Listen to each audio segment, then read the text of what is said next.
여러분 안녕하세요. 믿고 보는 원불대 불교 대백과의 원영입니다.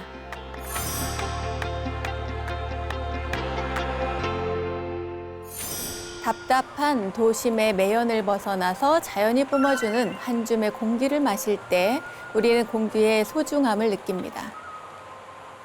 또 짙은 어둠 속에서 두려움이 찾아올 때 희미한 가로등 하나에도 빛의 소중함이 크게 느껴지죠. 그리고 세상사가 외롭고 힘들게 느껴질 때 곁에서 함께 고민하고 함께 마음을 나누어주는 한 사람만 있어도 마음 가득 든든함이 느껴지는데요. 그 무엇보다 소중하지만 또 익숙함에 빠져서 그 소중함을 잊고 살아갈 때도 참 많은 것 같습니다. 매일 아침 고맙습니다, 감사합니다 라는 마음가짐이 하루를 새롭게 만들어준다고 하는데요. 우리 원불대 가족분들도 내 주변의 소중한 모든 것들에 대한 감사의 마음으로 하루하루 감동적인 날들을 맞이하셨으면 좋겠습니다. 원영 스님의 불교 대백과 오늘도 소중하고 감사한 여러분과 함께 행복한 시간을 함께 하겠습니다. 자, 지금 출발합니다. 여러분 어서 모이세요.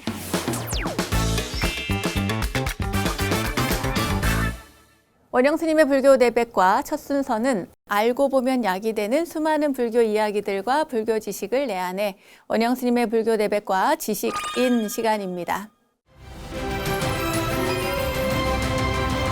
불제자들의 필수 상식, 우리가 꼭 새기고 지녀야 할 주요 경전들에 대해서 공부를 해보는 시간.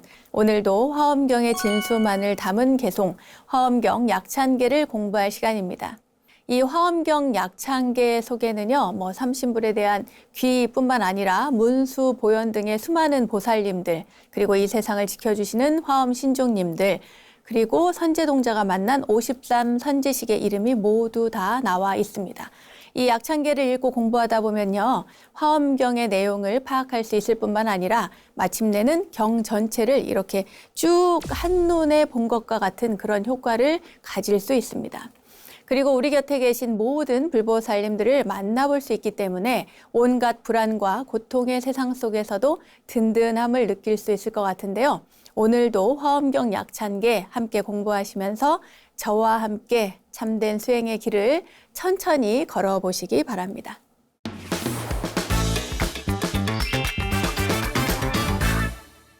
자, 지난 시간에 욕계천왕과 색계천왕까지 말씀을 드렸습니다. 그러니까 처음에 보현보살 제대중이라고 하는 단어가 나왔죠. 보현보살 이후에 각 신중님의 명호가 나왔고요. 그리고 천룡 8부 중의 명호, 이어서 욕계천왕, 색계천왕까지 설명해 드렸습니다. 자, 그러면 욕계, 색계는 나왔는데 그럼 왜 무색계는 안 나왔냐? 그것도 말씀드렸습니다. 무색계 보살님들은 형상이 없기 때문에 무색계의 왕들에 대해서는 설명하지 않았다. 그래서 욕계천왕과 색계천왕까지만 나와 있다. 이렇게 말씀을 드렸습니다. 오늘은 그 이후에 화엄경의 각품의 설법주의 명호가 나옵니다. 각품이 아니라 각회죠. 화엄경은 모두 7처 9회로 구성이 되어 있습니다. 그러니까 설법한 장소가 7곳이고 총 9번 설법을 하셨는데 이 80화엄경에서는 39품으로 이루어져 있습니다. 부처님께서 이렇게 법을 설하실 때 지상에서 시작해서 천상으로 가셨다가 다시 지상으로 내려와서 설법을 하시는데요. 지상에서는 정멸도량, 보각명전, 급고도권, 천상은 도리천궁, 야마천궁, 도솔천궁, 타와자재천궁에서 법을 설하십니다. 다만 보각명전에서 3번 설법을 하기 때문에 7처 9회가 되고요. 그 법회의 설법주가 이 색계천왕 다음에 나오는 겁니다. 자, 저번에 한번 설명을 해드렸습니다만 빠르게 한번 짚어보겠습니다. 제1회는 보현보살이 부처님의 세계를 설해 주십니다. 광명이 비추는 그 세계를 설해 주시죠. 제2회는 문수보살이 고진멸도를 설하고 십신을 설해 줍니다.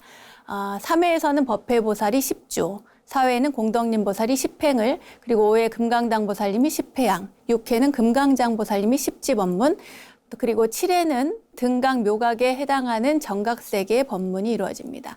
8회는 보살도를 총괄해서 설하고 있고요. 9회는 선제동자가 지금까지 설했던 부처님 세계와 보살도를 재현을 하고 있습니다. 각 선지식을 찾아다니면서요.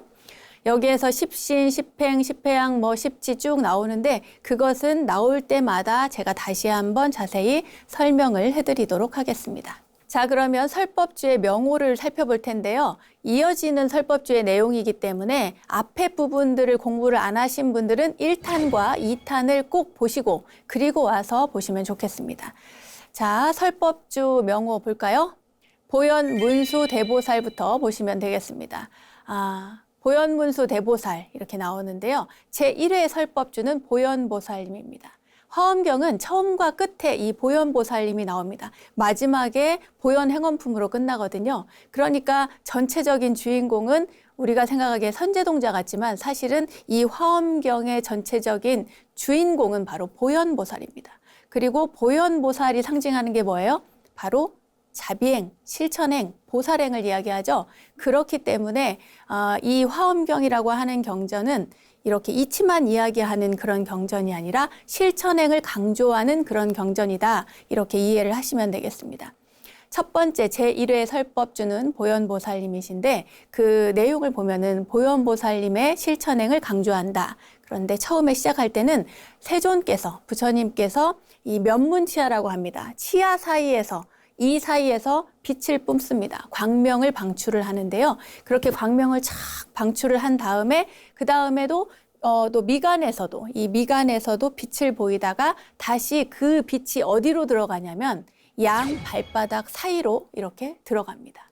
이게 바로 열의 현상품에 나오는 내용인데요.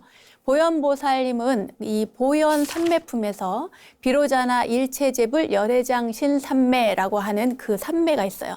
비로자나 일체제불 열애장신 삼매. 이 삼매에 들어가서 시방 일체제불의 가피를 다 받고 그 다음에 설법을 하십니다. 화엄경은 부처님 깨달음의 경전이기 때문에 부처님께서 이 광명을 놓는 장면이 굉장히 많이 나오는데요. 특히나 맨 처음에 부처님께서, 세존께서 광명을 놓으시고 그 다음에 설법주는 그 삼매에 들어갔다가 가피를 입고 설법을 하는 겁니다. 이게 전반적인 스토리가 다 매번, 매 회차에 그렇게 나옵니다. 제2회의 설법주는 문수보살님이십니다. 문수보살님은 보강명전에서 이렇게 또 법을 설하는데요. 화엄경에서는 3번의 보강명전 설법이 있었다고 얘기를 했습니다. 그래서 7처9회다. 그중에 첫 번째 설법이 광명각품에 이렇게 또 나오는데요. 광명각품에서는 부처님께서, 세존께서 양 발바닥에서 빛을 놓는, 방광을 하는, 광명을 놓는 그런 모습이 나옵니다. 제가 아까 조금 전에 말씀드릴 때 각 회차에서 모두가 다 이렇게 부처님께서 빛을 놓으시면 삼매에 들었다가 그 삼매에서 가피를 입고 그 다음에 설법을 한다고 했는데요. 유일하게 설법주에 삼매가 없는 것이 바로 이 2회차 설법입니다. 문수보살님은 지혜로워서 그럴까요? 삼매에 들지 않고도 법을 그대로 설하십니다. 그래서 여기까지가 제가 보현보살님과 문수보살님에 대해서 설명을 해드렸는데 보현, 문수, 대보살이라고 하는 이 단어가 여기 나오는 겁니다. 그 다음에 뭐예요? 법회, 공덕, 금강당 이렇게 나오죠. 보현, 문수, 대보살, 법회, 공덕, 금강당. 제3회 설법주는 바로 법회보살님입니다. 법회보살님은 도리천에 올라가셔서 도리천에서 이렇게 법을 설하시게 되는데요. 이번에는 부처님의 광명이 어디에서 나올까요? 이번에는요. 부처님의 발가락, 이건 손가락이네? 발가락 사이에서 빛이 나옵니다.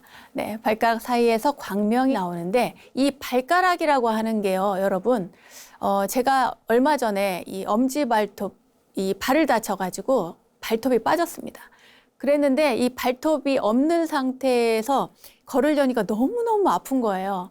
어디에 이렇게 걸을 때도 굉장히 힘들고 내리막길도 힘들고 오르막길도 힘들고 너무 힘든 거예요. 그래서 그때 알았습니다. 발톱도 중요하고 발가락도 굉장히 중요하구나. 이 발가락은요, 지탱하는 힘을 말합니다. 말하자면 여기에서 발가락에서 이 광명이 나왔다라고 하는 것은 이해력을 상징하는데 이 세상을 지탱하는 힘, 그 이해력의 힘, 법의 힘, 이 많은 힘을, 파워를 상징하고 있습니다. 이 설법주인 법회보살님은요, 십주품에서 선방편 삼매에 들어가서 법회보살님은 법회불에게 법회 부처님에게 가피를 입고 그리고 와서 십주 법문을 설하십니다. 그리고 사회의 설법주는 공덕님 보살님입니다. 이 공덕님 보살은 야마천에서 이렇게 그 법을 설하시게 되는데요.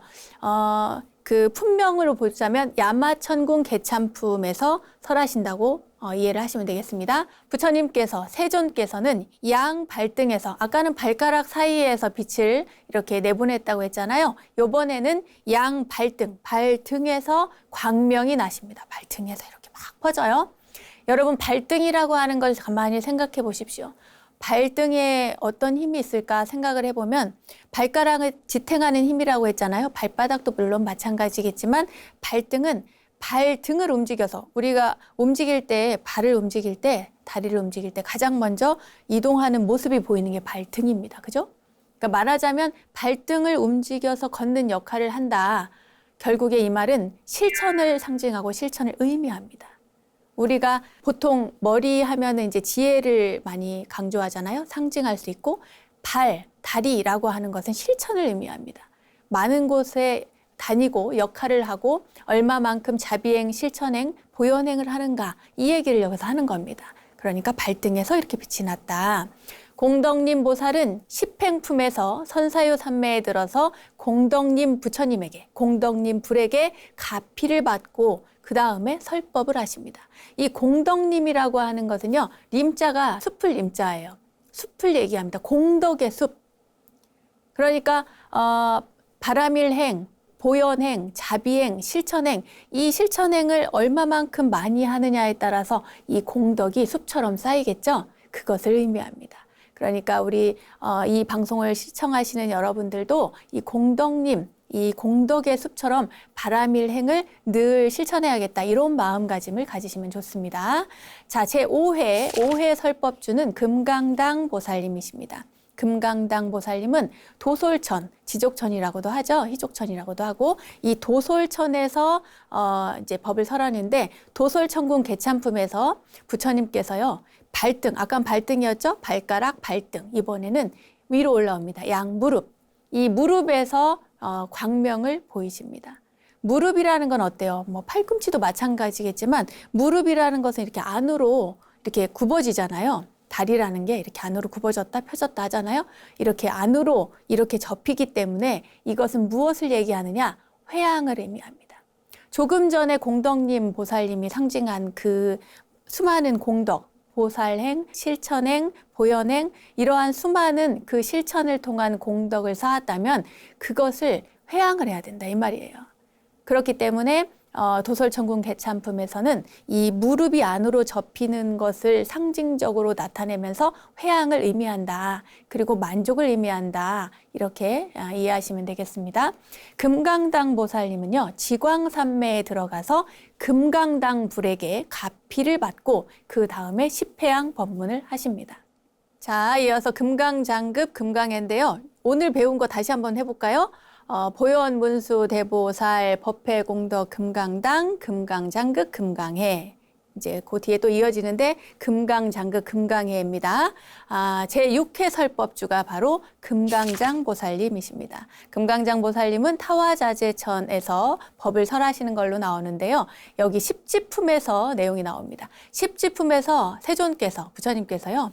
이 미간의 문 백호상이라 하잖아요. 여기 미간 백호상에서 방광을 하십니다. 빛을 촥 이렇게 멋진 빛을 이렇게 딱 방출을 하시죠. 그때 금강장 보살님이 대지광산매에 들어서 금강장불에게, 금강장 부처님에게 가피를 받고 여기에서 십지 법문을 설하십니다. 그리고 제7회 설법주는 세존과 보현보살님이신데 보광명전에서 법을 설하십니다. 여기 나오는 금강장급, 금강해 이렇게 나오잖아요.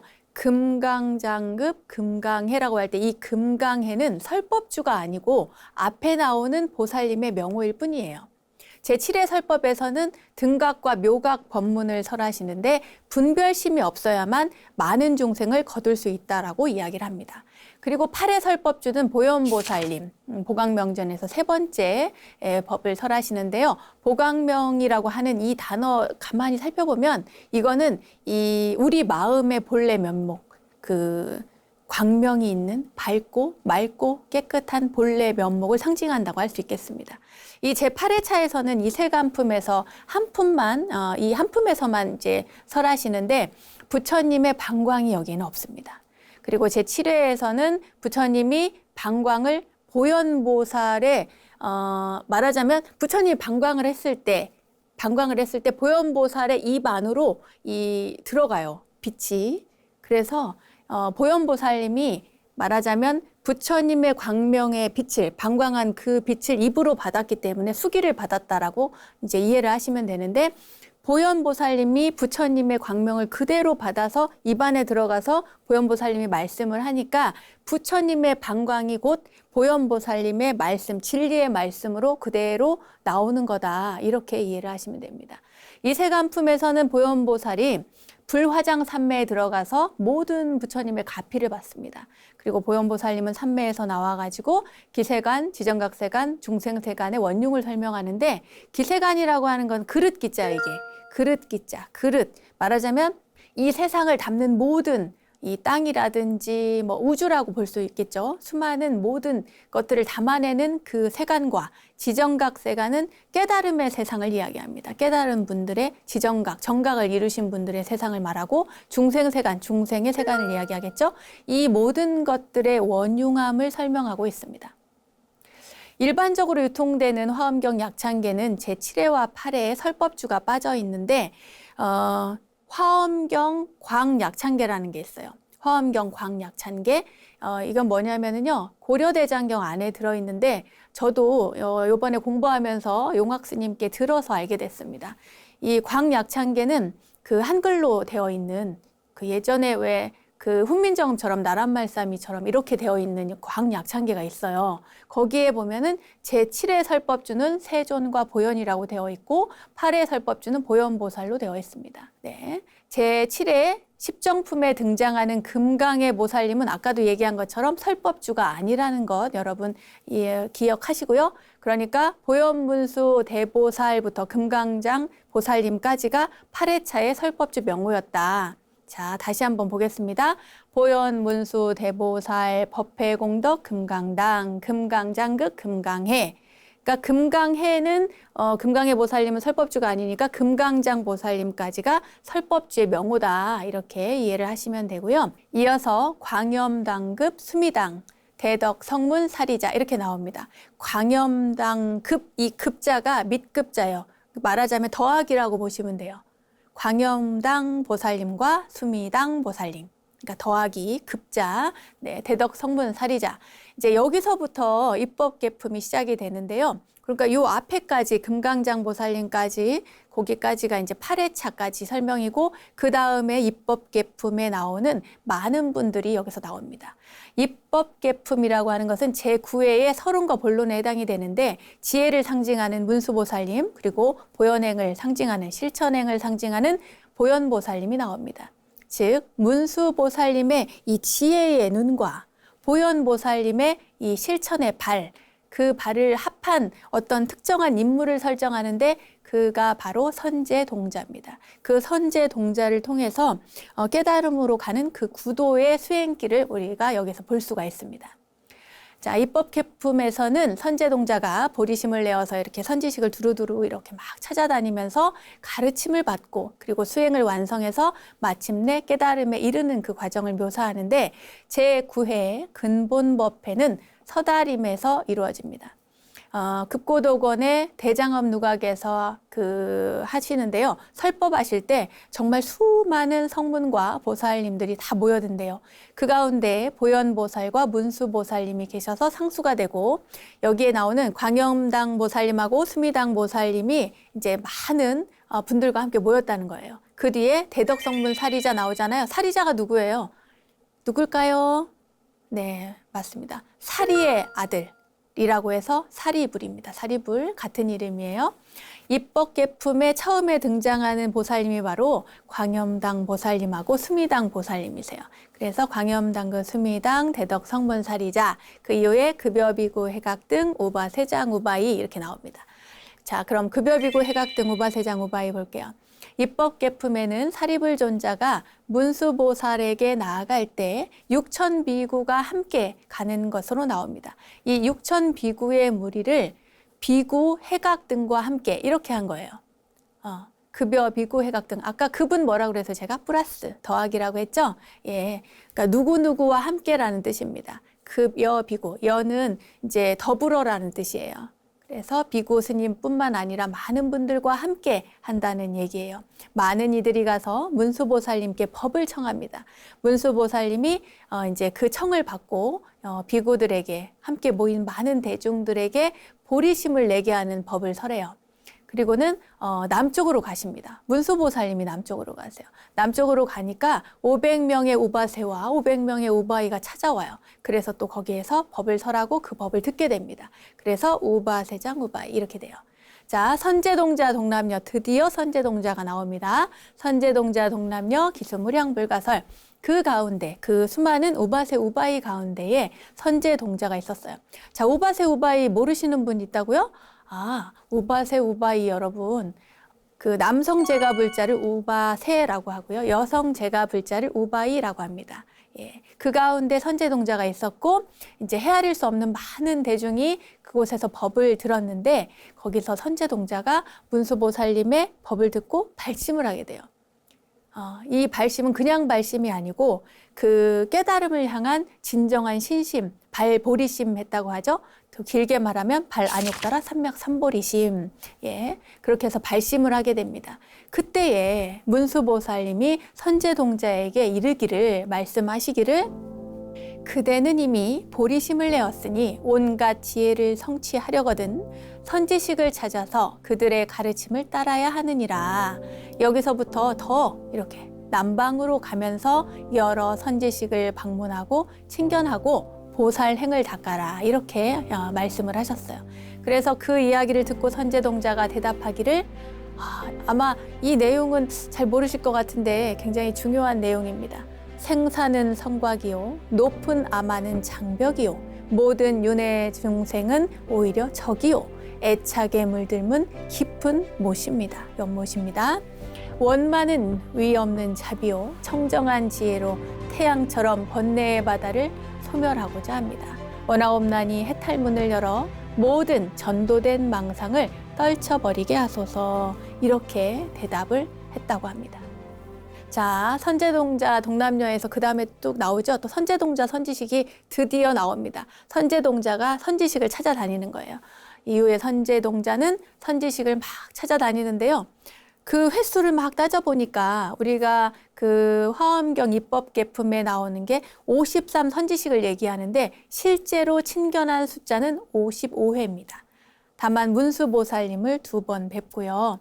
그리고 중간에 덕생동자와 유덕녀가 나오는데 유덕동녀예요. 덕생동자, 유덕녀가 두 사람이지만 내용, 법문 내용이 같습니다. 같은 내용을 반복해서 하기 때문에 이 둘을 하나로 간주해서 53 선지식이라고 합니다. 자, 문수사리 체제일이라고 나옵니다. 왜일까요? 문수보살님을 가장 먼저 친견하니까요. 문수보살님은 초발심 행자를 발심하게 하는 그런 역할을 하셨죠. 이미 선제동자를 발심하게 했습니다. 특히나 이 초발심 행자들, 발보리심한, 발심한 행자들은 보살행에 대해서는 약간 신심이 약해요. 그 보리심을 내어서 깨달음을 구해야 되겠다. 이제 이런 생각은 하지만 그 보살행을 해야겠다. 이런 마음은 좀 약한데 문수보살님께서 보살행을 구하라고 이야기를 하십니다. 그리고 지혜를 얻으려면 선지식을 반드시 찾아가라고 이야기를 하는데 그때 그 첫 번째 만나는 분이 바로 덕운 비구 스님이에요. 덕운, 해운, 선주, 승 이라고 나오잖아요. 그 맨 끝에 승자가 승려할 때 승입니다. 그러니까 덕운 스님, 해운 스님, 선주 스님, 덕운, 해운, 선주, 승 이 세 분을 이야기하는데 문수보살님은 선제동자에게 저기 남쪽으로 가면 승락이라는 나라가 있고 거기에 덕운 스님이 있으니 가서 보살이 어떻게 보살행을 닦을 수 있는지 물어보라고 해요. 그래서 만나게 되는 분들이 바로 덕운, 해운, 선주, 비구입니다. 입법계품은 다시 한번 말씀드리자면 한마디로 보살행을 이야기합니다. 보살행을 강조하고 결국에는 시작도 끝도 결국 보현보살님으로 시작해서 보현보살님으로 끝나기 때문에 부처님의 화엄의 세계, 깨달음의 세계를 다 이야기해도 결국에는 최고 중요한 것은 보살행이다. 이 얘기입니다. 선제동자가 구도 여행을 떠나서 선지식을 만나면서 묻는 그 가르침의 핵심이 바로 보살행의 실천에 관한 것이죠. 자, 그럼 덕운 해운 선주승, 그 덕운 해운 선주 스님에 대한 내용을 말씀을 드리겠습니다. 덕운 스님부터 시작되는 게 바로 10주의 내용인데요. 10주 수행, 그러니까 10주 가운데 첫 번째 초발심주의 선지식이 바로 덕운 스님입니다. 여기서는 간단하게 좀 설명이 필요한데요. 본래 화엄경에서는 그 보살의 수행 계위가 설명이 되어지고 있습니다. 그것을 52개로 설명하는데 이게 십신, 십주, 십행, 십회양, 십지, 등강, 묘각입니다. 그러니까 십신은 10가지 믿음에 관한 이야기, 그리고 또 십주는 머무는 것, 십행, 행하는 것, 십회양하는 것, 그리고 십지, 그 단계, 그리고 등강, 묘각 이렇게 이어져서 52개인데 그 가운데 십신은 믿음을 얘기한다고 했죠. 믿음은 전반적으로 다 깔려져 있습니다. 그래서 십주부터 들어가는 것 같아요. 십주는 10가지 마음의 해탈문을 열어주는 수행법입니다. 진리를 확실하게 이해하고 부처님의 지위에 어떤 부처님 깨달음의 세계에 안주할 수 있게 되었다고 해서 십주, 그 머물 주자를 씁니다. 네. 그 첫 번째가 바로 초발심주예요. 초발심주는 보살이 깨달음을 성취하기 위해서 처음 이제 보리심을 낸 그 마음가지의 자리, 그 마음 자리를 빗대어서 이제 이 초발심주라고 하는데요. 덕운 스님은 해탈의 힘과 그리고 청정한 해안, 지혜의 눈을 얻는 길은 오직 연불삼매에 있다. 이렇게 설명을 하시면서 연불문에 의지해서 지혜로서 일체법을 꿰뚫어 본다고 이야기를 해주십니다. 그래서 그 가르침을 받고 선제동자가 여기에서 초발심주를 배우게 됩니다. 그리고 초발심주에 들게 되죠. 배울 뿐만 아니라 초발심주의 단계에 오릅니다. 그렇게 이야기하고 나서 그 이제 덕운 스님께서 남쪽에 더 가면 해운 스님이 있으니까 그 해운 비구 스님에게 가서 보살행에 대해서 물어보라고 또 이야기를 해줘요. 선제동자가 그 얘기를 듣고 이제 갑니다. 남쪽으로 가서 해운 스님을 뵙게 되죠. 이 해운 스님은 10주 가운데 두 번째 치지주의 선지식입니다. 치지주라는 것은요, 말 그대로 다스릴 치예요. 다스릴 치. 그러니까 마음을 잘 다스리는 계위, 마음을 잘 다스리는 경지라고 이해를 하시면 됩니다. 마음이 만법의 근원임을 밝히는 그 자리에 이제 올랐다 이 얘기거든요.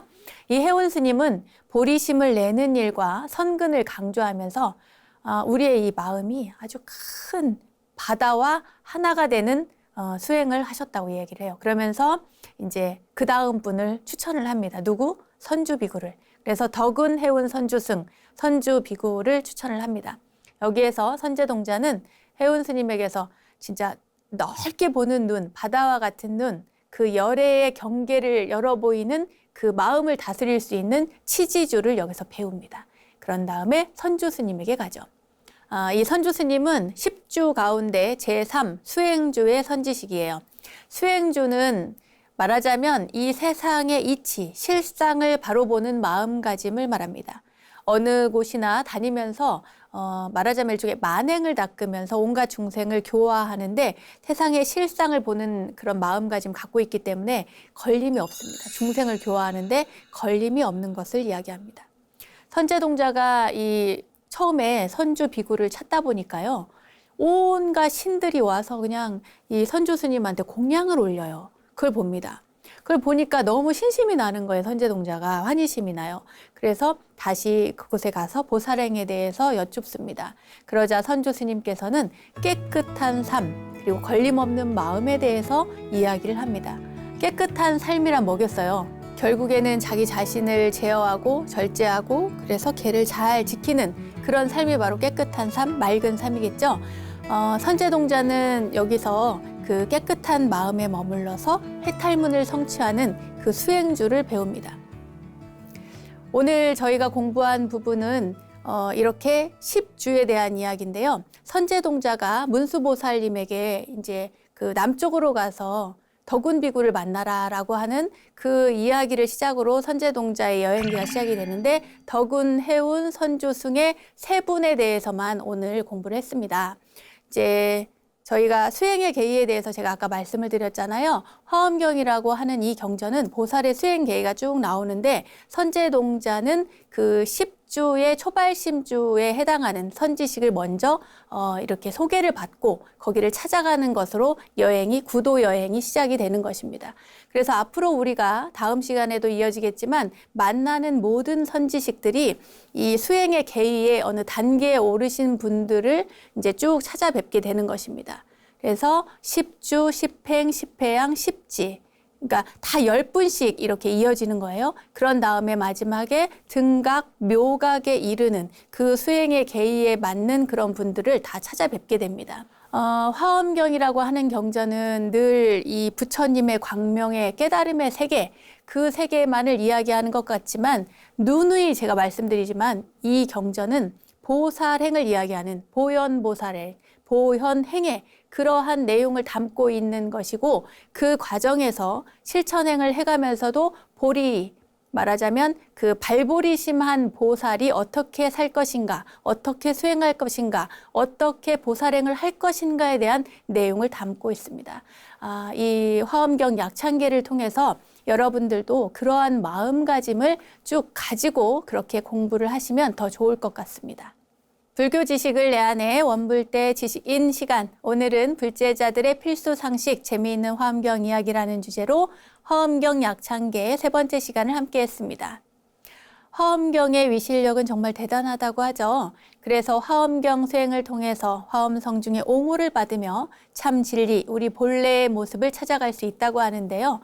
저와 함께 이 화엄경 약창계를 공부하는 원불대 이 시간을 통해서 여러분들도 화엄성중님들의 보호, 옹호, 가피를 받으면서 무한 공덕을 쌓아가셨으면 좋겠습니다. 자, 화엄경 약창계 다음 시간에도 기대해 주시고요. 불교 지식을 내 안에 원불대 지식인 오늘은 여기까지 하겠습니다.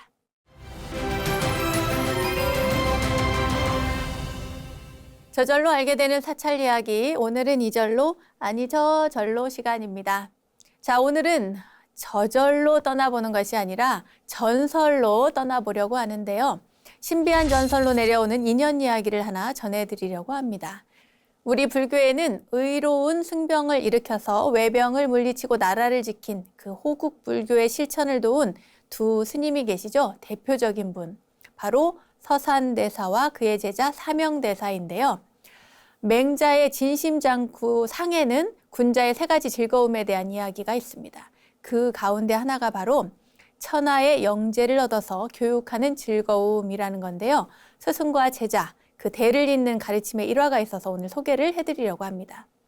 서산대사와 사명대사, 그 사제의 연이 이어진 전설의 숲속, 그 특별한 전설 속으로 지금부터 저와 함께 하시죠. 묘향산을 한다름에 내려온 한 스님이 있었습니다. 의발은 남루했지만 그 위엄은 정말 천하를 압도하는 그 기풍을 가진 분이셨죠.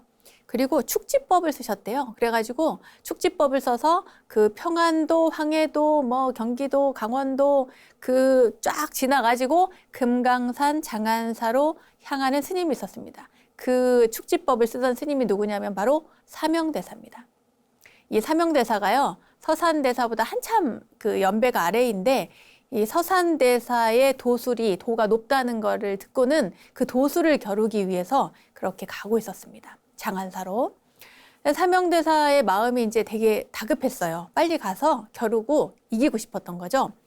이제 사명대사가 그 금강산 계곡을 막 오를 무렵에 서산대사께서 이렇게 그 장안사에서 염주를 굴리면서 이렇게 굴리다가 이제 상자 스님을 딱 부릅니다. 불러가지고 저기 계곡에 가서 사명대사를 마중해 오라 그래요. 상자 스님이 장안사에 사명 스님이 오신다는 그런 전갈이 전혀 없었는데요. 이렇게 얘기를 해요. 그러니까 이제 그 서산대사께서 골짜기를 내려가다 보면 냇물이 거꾸로 흐르는 곳이 있을 것이다. 바로 거기에 사명대사가 오고 있을 거다. 이렇게 이야기를 해줍니다. 아니 근데 그 서산대사는 앞을 훤히 내다보는 듯이 말씀을 하셨지만 상자 스님의 입장에서 보면은 아니 냇물이 어떻게 거꾸로 흘러요. 더군다나 계곡물이 위에서 막 내려오는데 그 계곡물이 어떻게 거꾸로 흐르겠습니까? 너무 이상해요. 그 고개를 갸웃거리다가 뭐 그래도 시키니까 절을 나섰습니다. 의심을 하면서 한참 내려가는데 아니 이게 웬일이에요. 진짜 보니까 냇물이 거꾸로 이렇게 거슬러 올라가는 거예요. 그래가지고 신기한 듯이 이렇게 보다가 쳐다보니까 거기에 과연 웬 스님이 올라오고 있는 겁니다. 그래서 이제 이 상자 스님이 그 스님 앞에 가서 공손히 합장하고 인사를 해요. 먼 길 오시느라 고생이 많으셨습니다. 저는 서산대사의 분부를 받고 스님을 대사님을 마중 나온 장안사의 상자입니다. 그래요. 이제 그 사명대사가 놀랬죠. 내가 오는지를 어떻게 알고 마중까지 보내셨을까? 이제 그렇게 해서 이제 깜짝 놀랐어요. 그리고는 이제 상자 스님이 앞장서서 이제 길을 걸으니까 쭉 따라가죠. 따라가서 이윽고 장안사에 도착을 하게 돼요. 그때 법당 문이 열립니다. 열리면서 서산대사가 막 법당을 나오려는 찰나였어요. 그때 그 모습을 딱 본 사명대사가 인사할 틈도 주지 않고 공중에 날아가던 참새 한 마리를 탁 잡아요. 잡고 말문을 엽니다. 뭐라고 하냐면 대사님, 이 제 소나기에 있는 이 참새가 죽을까요? 살까요? 라고 묻습니다.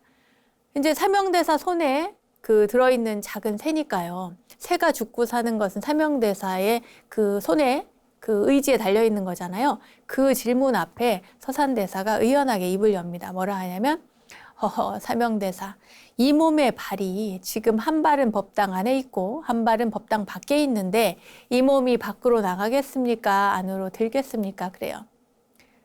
안으로 든다고 하면 한 발을 마저 밖으로 내놓을 것이요. 또 밖으로 나갈 거라고 대답을 하면 안으로 들 것이니까 잠시 이제 사명대사가 이제 생각을 합니다.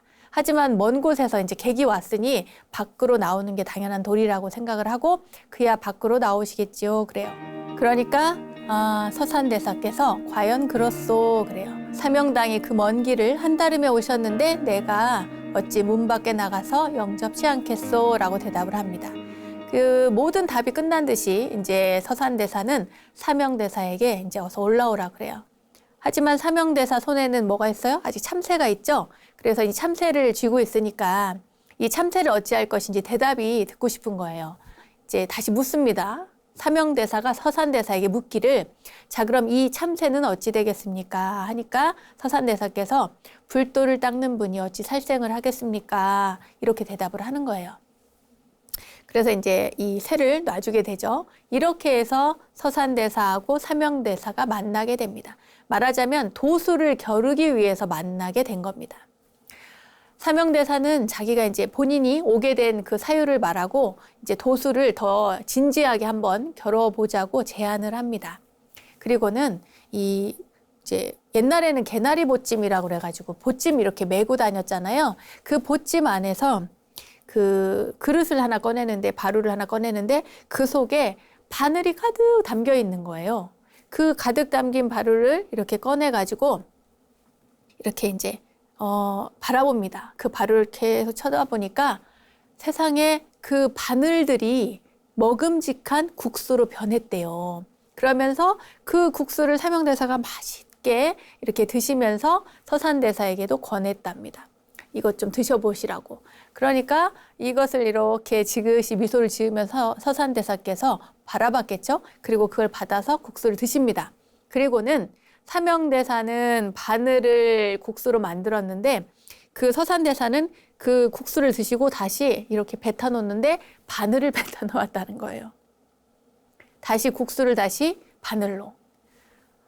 아니 이제 이거를 뭐 그 진짜인지 아닌지는 잘 모르겠습니다만 어쨌거나 이런 전설이 있어요.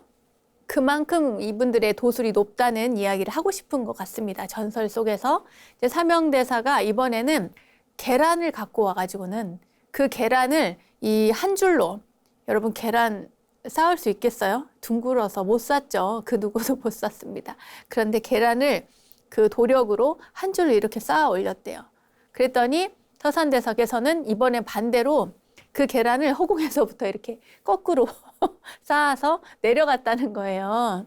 아니, 이렇게 말씀드리는 저도 좀 좀 그렇습니다만 굉장히 이런 일을 하셨을까 싶을 정도로 이런 이야기가 있습니다. 이번에는 사명대사가 이제 막 하늘이 맑은데 맑은 하늘을 구름을 끼게 하고 막 시커멓게 하더니 비를 막 내립니다. 비를 막 내리는데 그 서산대사께서는 이번에는요, 이제 그 비를 거두고 하늘을 맑게 하는 게 아니라 어떻게 하냐면 그 내려오던 비를 쫙 이렇게 올라가게 만듭니다.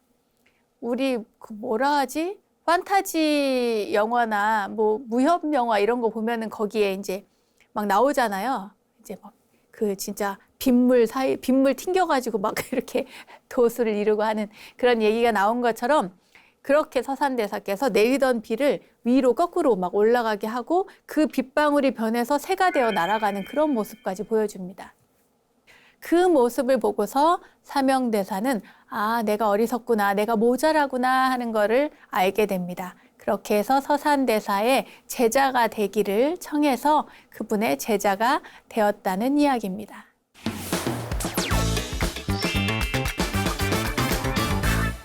원영스님의 불교 내백과 오늘도 유익하고 즐거운 시간 되셨나요? 세상의 모든 불교 이야기를 모아서 전해드리고 있는 원영스님의 불교 내백과 오늘은 불제자들의 필수 상식, 재미있는 화엄경 이야기라는 주제로 화엄경 약창계 제3탄을 함께했고요. 한국 불교의 두 고승이시죠. 서산대사와 그의 제자 사명대사의 아주 특별하고 재밌는 인연에 대한 이야기도 전해드렸습니다. 자, 알매지혜가 가득한 시간 원불대 오늘은 여기까지입니다. 다음 원불대 이야기들도 기대해 주시고요. 저는 여기서 인사드릴게요. 믿음직한 원불대, 믿고 보는 원불대, 다음 시간도 잊지 마세요.